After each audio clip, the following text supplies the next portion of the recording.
Ndi n'iteka n'umunezero nsubire ngusuhuze nkuhakaze nshuti mukunzi wacu wowe ubandanya kubana natwe ngaha kuri ino mboneshakure igushikiriza amakuru ibiganiro ndetse n'inkuru bigezweho biriko bivugwa irya nino mu gihugu c'u Burundi no hakurya y'imbibe z'igihugu c'u Burundi mu yandi makungu. Ndaguhaye ikaze, ndaguhaye mwiriwe neza cange mwaramutse bivanye n'aho dukurikira uherereye kuri uwu munsi wa gatatu igenekerezo rya 24 Ndamukiza 2024. Ico utegerezwa gusa ni ugufyonda sabone canke subscribe nawe utarafyondako hama ukabandanya ushikirwa n'amakuru ibiganiro ndetse n'inkuru tubandanya gushikiriza. Ano makuru rero harabafatiye ku ngingo nkuru zikurikira: abakozi ba leta nta telefone bazosubira gukoresha ku kazi hatari iy'akazi. Reverien Ndikuriyo umunyamabanga w'umugambwe CNDD FDD yamenyesheje ko kuva ubu ata mukozi wa leta azosubira gukoresha telefone ari ku kazi kiretse iy'akazi yonyene. Kugira ngo iyi ngingo ifatwe, Ndikuriyo yagiriza abo bakozi ba leta ko leta ibaha akazi ariko bamwe bagakora isaha imwe n'inusu, umugabo bagasinya ko bakoze amasaha 8 yose hategekanijwe ku mukozi. Ikibabaje ngo nuko muri ayo masaha 8 amasaha 4 bayamara kuri telefone, ukwezi guheze leta ikabahemba umushahara ukwiye, mugabo bakidoga ko udakwiye. Mu biboneka nabo ataco bakoreye leta. Iyi ngingo izoba ibaye nshasha mu Burundi. Reverien Ndikuriyo yavuze ko mu bindi bihugu abakorera leta bamaze kumenyera kudakoresha telefone bari ku kazi mu ntumbero yo kurwiza umwimbu. Vyinshi kuri iyo nkuru ni mukanye mu buryo bw'idonido ntuje kure. Nayo kandi ndi bunagushikirize ino nkuru itari nziza ivuga ko abishe umudandaza bamukubise inyundo mu gahanga baraye baciriwe uwo guherayo. Umwe mu bari barengukijwe ni Abuduru Haringanji yaburanye yemera ko yagandaguye Habarugira Moise, umudandaza wo mu Gatare muri komine Busoni, aho yiyemereye ko mu kumugandagura yamukubise inyundo mu ruhanga habanje kumupfuka umunwa na papier kora. Yireguye avuga ko nyakwigendera Habarugira Moise yaramufitiye ideni ry'imiliyoni 16. Babiri mu bagirizwa ko bafatanije na Abuduru mu kumugandagura aribo Audace Ndagijimana ndetse na Minani Gilbert, bo bahakanye icaha co kwica ariko bemera ko bamufashije kumuboha kuko yari yabemereye agahembo k'imiliyoni 3. Vyinshi kuri iyo nkuru itari nziza navyo ni mukanye mu buryo burambuye ntuje kure. Nayo mu ntara ya Kayanza abanyagihugu basaba ko ikiraro co ku ruzi Sagahorwe cosubizwako. Abanyagihugu baba cane ku mutumba wa Murago wo muri komine ya Kayanza ndetse no ku mutumba wa Karurusi wo muri komine ya Gatara bavuga ko imyaka igiye kuba 3 ikiraro co ku ruzi Sagahorwe cononekaye, aho kugeza muri iki gihe hatacitwa ikiraro kirangwa aho cahoze.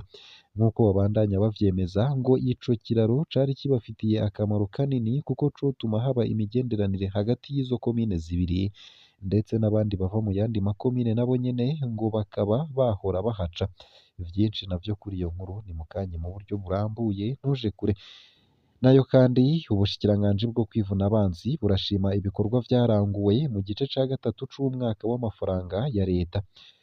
Ugucungera umutekano, gutsimbataza intwari ibereye, gutsimbataza imigenderanire myiza haba mu gihugu, mu karere ndetse no mu makungu, gutsimbataza inyigisho n'ikarihirizwa ubwenge mu basirikare, hamwe no kwitaho abahoze ku rugamba ni bimwe mu bikorwa umushikiranganji ajejwe kwivuna abansi ashima ko vyaranguwe n'ubwo bushikiranganji. Alain Tribert Mutabazi arongoye ubwo bushikiranganji yabishikirije mu kiganiro yahaye abamenyeshamakuru kuri uwa 22 Ndamukiza 2024. Isayo gusa ayo hamwe n'ayandi ni mukanye mu buryo burambuye ntuje kure. Ico utegerezwa gusa ni ukumanuka munsi y'ino video hama ugafyonda imbere y'ijambo Isange TV, haraba handitse ijambo sabone canke subscribe, urafyonda ko hama uba udushikirije intererano yawe yo kuja turakuronsa amakuru, ibiganiro ndetse n'inkuru tubandanya gushikiriza. Ano makuru ku buryo burambuye rero nunyemerere nyatangurire kuri ino nkuru ivuga ko abakozi ba leta ata telefone bazosubira gukoresha ku kazi atari iy'akazi. Reverien Ndikuriyo umunyamabanga w'umugambwe CNDD FDD yamenyesheje ko kuva ubu ata mukozi wa leta azosubira gukoresha telefone ari ku kazi kiretse telefone y'akazi. Kugira ngo iyi ngingo ifatwe, Ndikuriyo yagiriza abo bakozi ba leta ko leta ibaha akazi ariko bamwe bagakora isaha imwe n'inusu mugabo bagasinya ko bakoze amasaha 8 yose hategekanijwe ku kazi.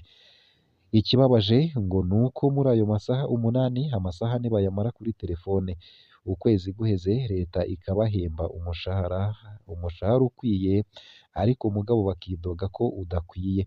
Mu biboneka nabo ataco bakoreye leta. Iyi ngingo rero ngo izoba ibaye nshasha mu Burundi, aho Reverien Ndikuriyo yavuze ko mu bindi bihugu abakorera leta bamaze kumenyera kudakoresha telefone bari ku kazi mu ntumbero yo kurwiza umwimbu. Yabishikirije mw'isozerwa ry'inama rukokoma y'inararibonye z'umugambwe uri ku butegetsi CNDD FDD yatanguye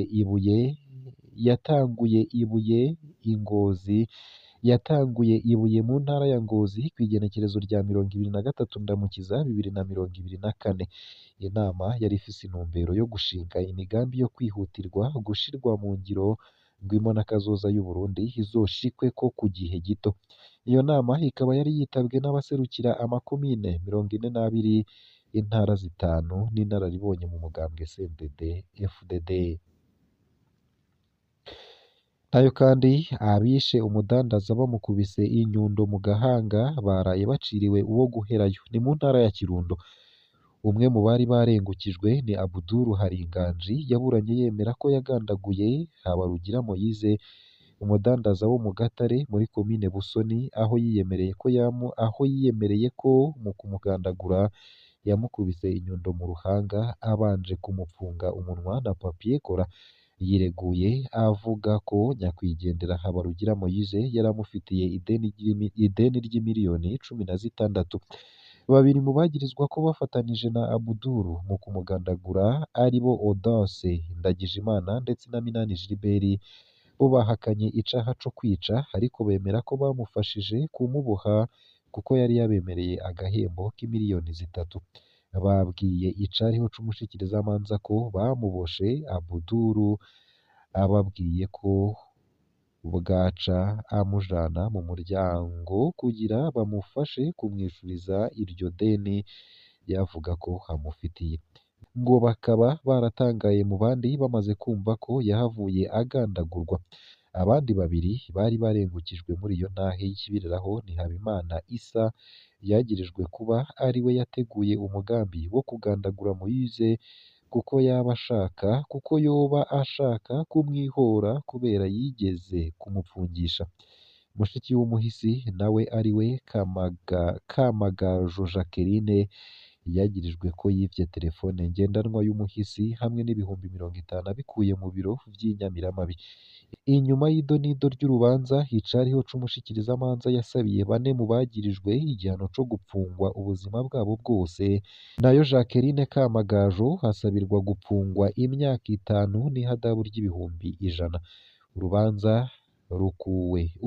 rukuwe mu mwiherero sentare nkuru y'igihugu mu ntara ya Kirundo ikaba yahanishije Abdul Haringanji, Gilbert Minani na Audace Ndagijimana umunyururu wo guherayo gutanga indishi ingana n'imiliyoni 20 ku muryango wabuze. Batayatanze sentare yashinze ko bazoca bafatirwa amatongo yabo angana n'ayo mafaranga. Nayo babiri basigaye bakaba bejejwe na sentare. Tubamenyeshe ko Moise Habarugira yari yagandaguwe ku wa 14 uku kwezi turimwo. Nayo mu yandi makuru kandi nuko mu ntara ya Kayanza abanyagihugu basaba ko ikiraro co ku ruzi Sagahorwe cosubizwaho. Abanyagihugu baba cane ku mutumba wa Murago wo muri komine ya Kayanza ndetse no ku mutumba Karurusi wo muri komine ya Gatara bavuga ko imyaka igiye kuba 3 ikiraro co ku ruzi Sagahorwe cononekaye. Kugeza muri iki gihe hatacitwa ikiraro kirangwa aho cahoze. Nk'uko babandanya bavyemeza ngo ico kiraro cari kibafitiye akamaro kanini kuko catuma haba imigenderanire hagati y'izo komine zibiri ndetse n'abandi bava mu yandi makomine nabo nyene ngo bakaba bahora bahaca. Uyu munsi abo banyagihugu bakaba bafise amakenga y'umutekano w'abana babo bajabuka urwo ruzi baja kwiga hakurya canke hakuno yarwo. Bamwe mu bavyeyi bakavuga ko binashika abana babo bagasiba ivyigwa canke bakarara hakurya y'uruzi kubera babuze ababajabutsa. Mu gihe abanyagihugu bo ku mutumba wa Karurusi bavuga ko batojwe intererano y'amafaranga 2.000 ku rugo kugira ngo ico kiraro cubakwe, bamwe muri bo bemeza ko bababajwe n'uko imyaka 3 igiye guhera kitubatswe, bakagira amakenga kuco ayo mafaranga yoba yarakoreshejwe. Umukuru w'umutumba wa Karurusi we akaba asaba ko hokorwa ivyigwa vyimbitse kuko urwo ruzi ruguma rwaguka. Akavuga ko arajwe ishinga nuko uretse iyo migenderanire yatosekaye ngo n'ivyigwa ku mashure shingiro ya Karurusi ndetse n'Ikibenga birashika bigahungabana kuko n'abigisha bishika bagacererwa canke bagasiba bitewe n'urwo ruzi. Nayo ku kijanye n'amafaranga y'intererano yatanzwe n'abo arongoye, akaba yemeza ko yashizwe mu bubiko bwa komine Gatara mu kurindira ko hoboneka ubundi buryo kugira ngo ico kiraro gishobore gusubirwaho. Uwo mukuru w'umutumba Karurusi akaba yizeza abo arongoye ko agiye gusubira kwibutsa indongozi za komine Gatara kugira ngo nabo baganire n'abarongoye komine ya Kayanza kugira barabire hamwe uko abo banyagihugu botabarwa. Ngaha akaba ari naho nsoreje ano makuru nari naguteguriye ariko avugwa hirya no hino mu gihugu c'u Burundi ndetse no hakurya y'imbibe z'igihugu c'u Burundi mu yandi makungu. Ico utegerezwa gusa ni ukumanuka munsi y'ino video hama ugafyonda imbere y'ijambo Isange TV, haraba handitse ijambo s'abonner canke subscribe, urafyondako hama uba udushikirije intererano yawe yo kuja turakuronsa amakuru, ibiganiro ndetse n'inkuru tubandanya gushikiriza. Ndakwipfurije kubandanya uraroranirwa ndetse no kugira ibihe vyiza n'umunsi mwiza.